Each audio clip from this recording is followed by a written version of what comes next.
Of selfishness, but a life of service. Not just making a living, but making a difference. And I want you to be empowered by the example of your chancellor.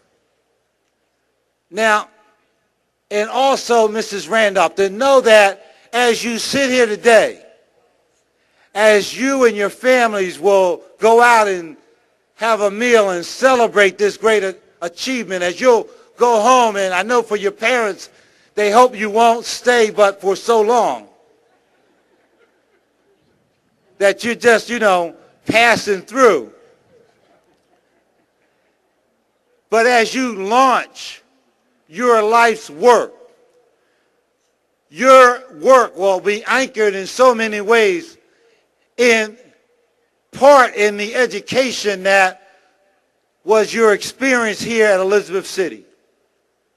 And also, you need to know that your family, your community, that your country needs you to do your absolute best. Benjamin Mays said on the day that Dr. King graduated from Morehouse College, he said, whatever you do, when he was addressing the graduating class, he said, whatever you do, do it so well that neither the living nor the dead or the unborn could do it any better. Never allow the world to dismiss you because your work is less than your best. If you give your best, God always will do the rest.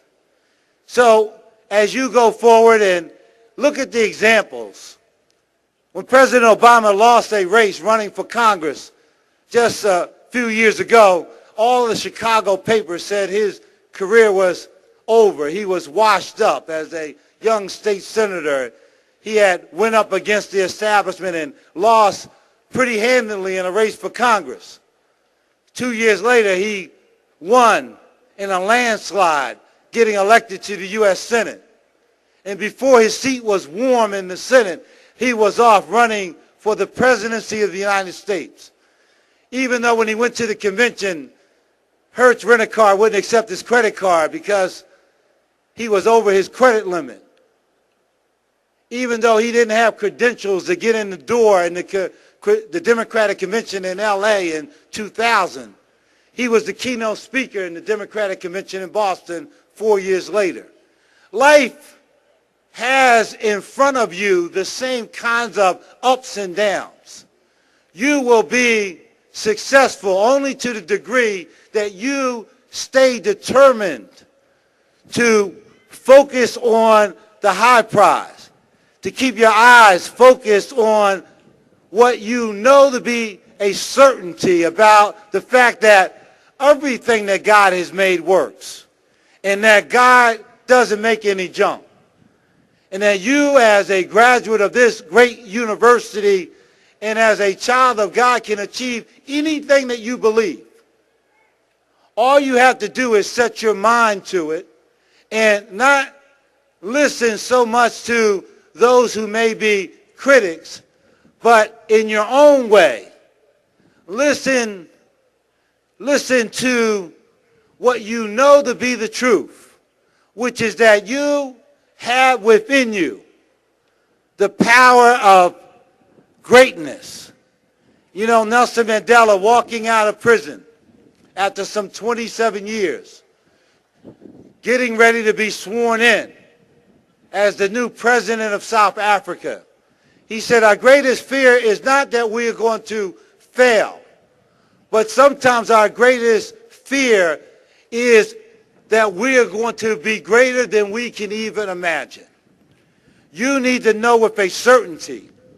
You need to have anchored in your own motivation that you are going to achieve in the same way and in greater ways than those who come before you. So set your eyes on the high prizes of life. Don't settle for mediocrity. Don't let others marginalize you. Focus on achievements that are of merit. Focus on the highest achievements in your fields that you decide to pursue. And no matter what you do, always believe in yourself.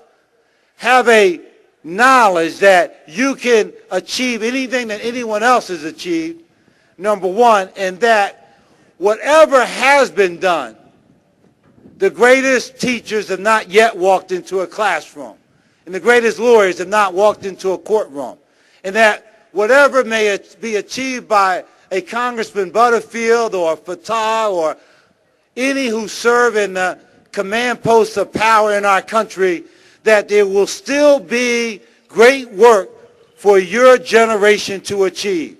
In fact, you will achieve beyond what any who have come before you, because that is the natural order, in fact, that God has intended for you and for generations that will follow. So as you go forward, be certain that the winds will blow and that, yes, there will be storm clouds that gather.